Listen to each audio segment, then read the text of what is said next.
What's up, everybody? I'm back again with another video.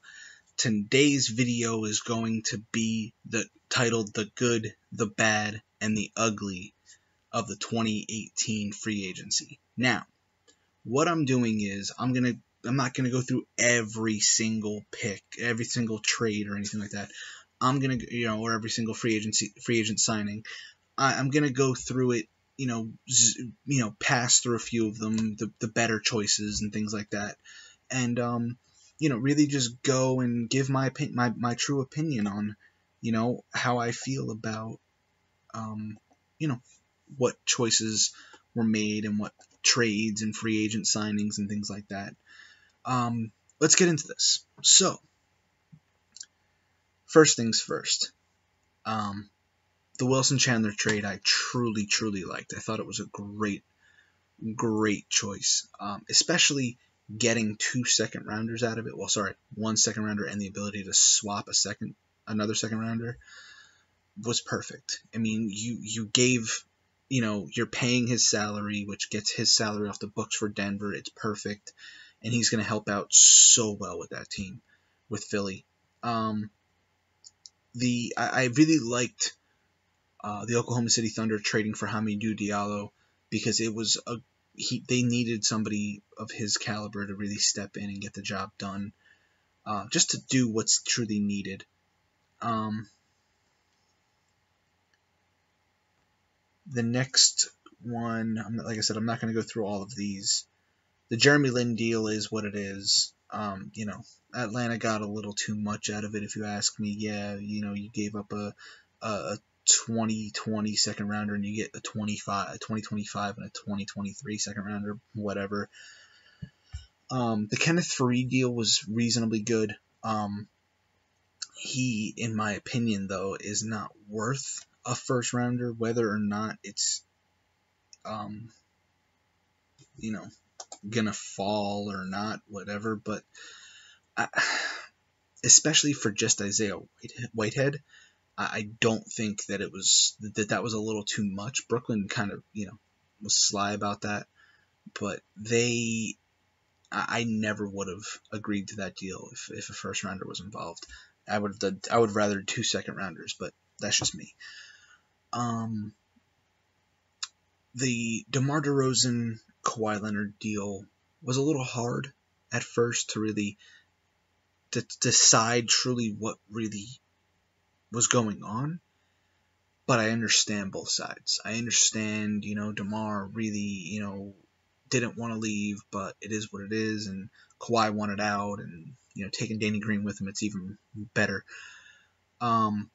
So, it is what it is. And the best part is San Antonio gets that 2019 first round pick that they need if they're going to do this the right way. Although, if you see my Clipper video, you'll know you'll see what I'm saying, because I think they're going to give that 2019 pick up for somebody. You'll see if you see my Clippers video. I've got something crazy with that.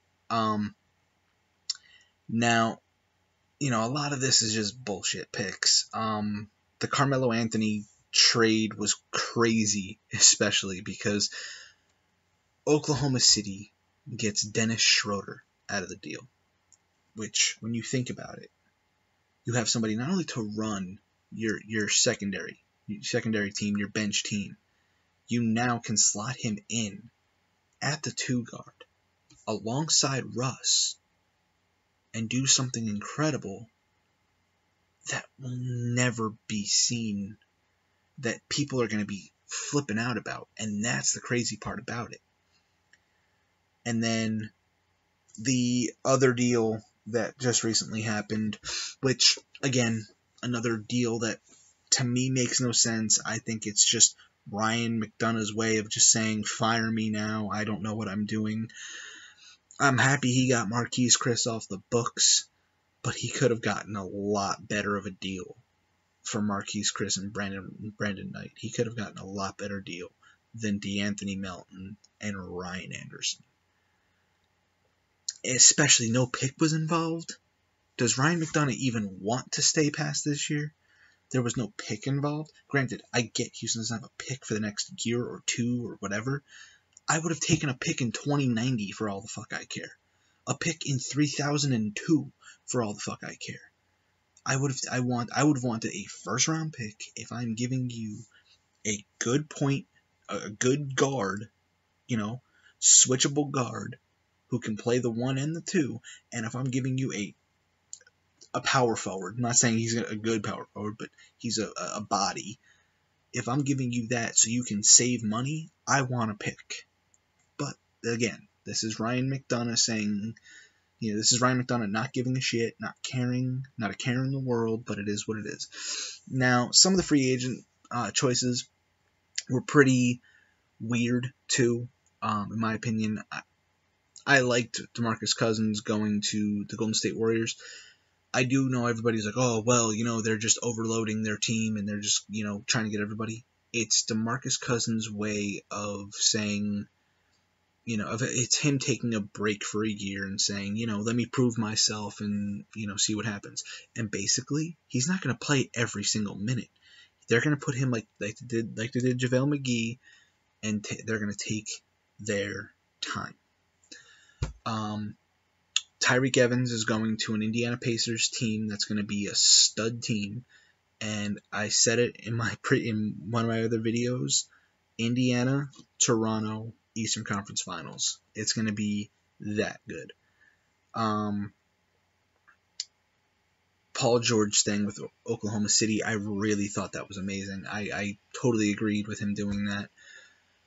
Aaron Gordon staying in Orlando made a lot of sense, although I would have left with who's running that team, but he wanted the money, so we get it. The DeAndre Jordan thing was just a waste of time, a waste of everybody's day. The Clippers had the ability to trade him months ago. They had the ability to trade him at the deadline and did nothing. They also had the ability to say, hey, listen, can we do what we did with Chris Paul? Can you agree to your player option, and we'll trade you wherever the fuck you want to go. If you want to go to Dallas, we'll trade you to fucking Dallas. We'll take, 17 second round picks.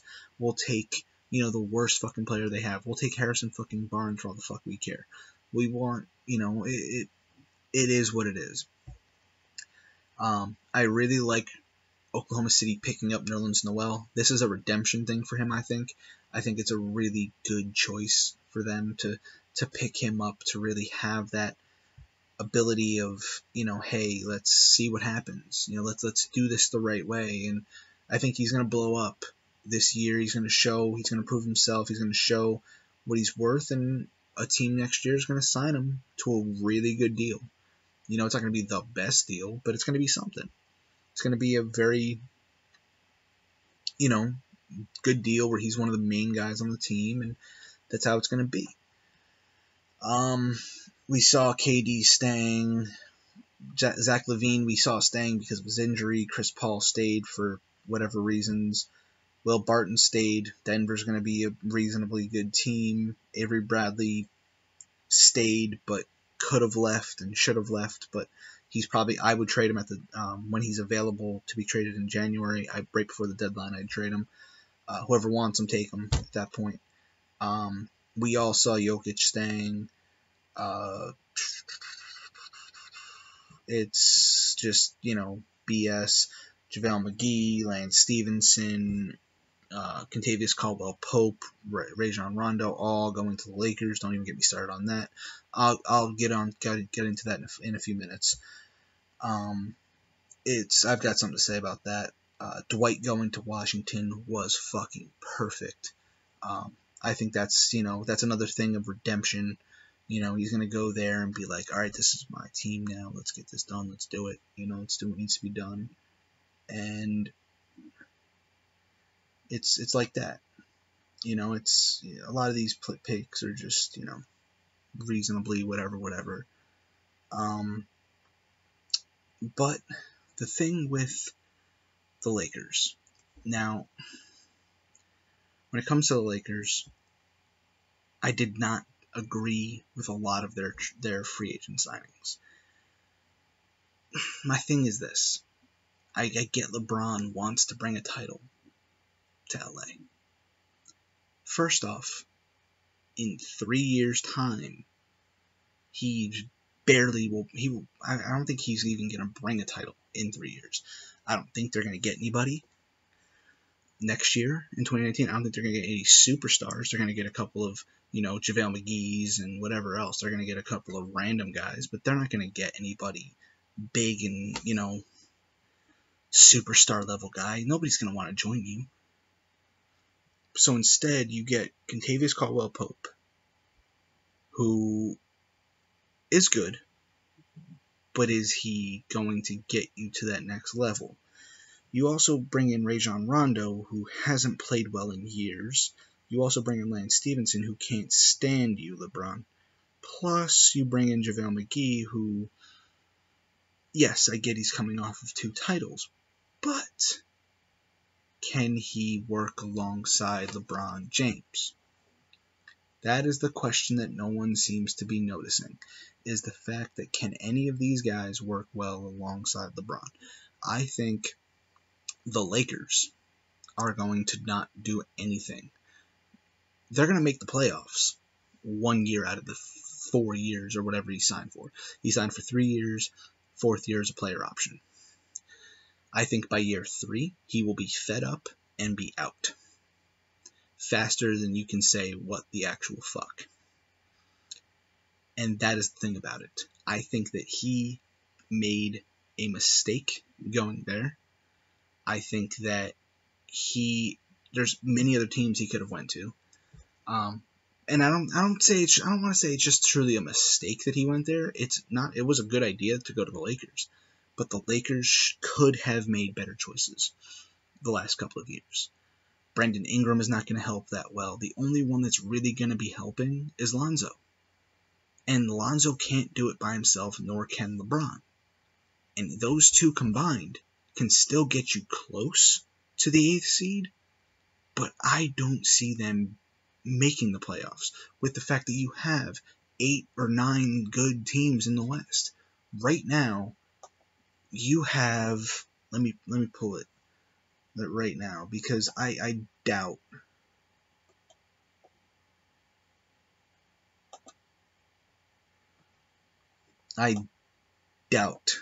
that you have Denver, you have Portland, Golden State, Houston, you have San Antonio still going to be a good team. You have Oklahoma City still going to be a good team, so that's 6. And you still have Utah is a good team. You have Minnesota is going to be a reasonable team there as well. New Orleans, there's your 9 teams right there that are going to be fighting for that spot with the Lakers, and I don't see any of those other teams. I mean, I don't see Minnesota truly making the playoffs, but I do see, when you pull it up right now, like I said, you have Denver, Minnesota, Oklahoma City, Portland, Utah. That's going to be a crazy division this year. But then you have Golden State. Phoenix is going to be trash. Sacramento is going to be trash. Clippers, we know, aren't going to do shit this year. Dallas is going to be okay. Dallas might even push for a playoff run too. Memphis is not going to, they're still okay, but San Antonio, New Orleans, they'll push for, San Antonio's probably going to be a 4th or 5th seed. Excuse me. Houston's going to be easily a top 3. Dallas might push for 8. New Orleans is pushing for 8th seed. Golden State's going to be top 3. Portland and Oklahoma City will be top 3, top 4. Utah's pushing for top 3, top 4. Denver's going to be pushing for top 6. Minnesota's going to be pushing for top 8. Where do the Lakers fit into this? I don't see the Lakers fitting into this whatsoever. I don't see them doing anything. I don't see them going anywhere this year at least. And who's going to join you? Let's be honest. No one. I don't see Kawhi joining. I don't see Jimmy or Kyrie. Him and Kyrie are not good anymore. Who's he going to get? DeMarcus Cousins? What is DeMarcus Cousins really truly going to do if he doesn't pan out this year? which he might. He might pan out. I think he will. I think that one of DeMarcus Cousins' better opportunities is to go to the Clippers, where it's his team, it's his thought process, it's his mind. He is the guy, and it is what it is. But this is what they do. This is how they go about things, and nobody seems to notice it. So, it is what it is. Like I said, this is all based upon my personal opinion on it. But as I said before, everybody, I'm going to call it now. Lakers don't make the playoffs this year. They barely make the playoffs. They make the playoffs 1 out of 3 years. LeBron leaves, and that's that. Now, that is my time. I do look forward to seeing your comments. I look forward to talking more with you guys. If you have any more ideas, shoot some ideas down in the comments. Let me know what you want to hear, what you want to see, what you want me to do, who you want me to talk about. I'm going to be doing a series idea of what ifs. And I'm going to do every team and do a what if. What if I was running that team, or what if I was in charge, and what would I have done, and things like that. So that's what I'm going to be doing coming soon. So whoever you want me to do first, tell me, and I'll do them first. Let's try to get this video to a couple hundred views here, everybody. I know we've done it before. We've made a couple hundred views before. Let's focus on it. Let's get there, and let's get at this. I'll talk to you guys later, and like down below, comment down below, and I'll see you guys next time.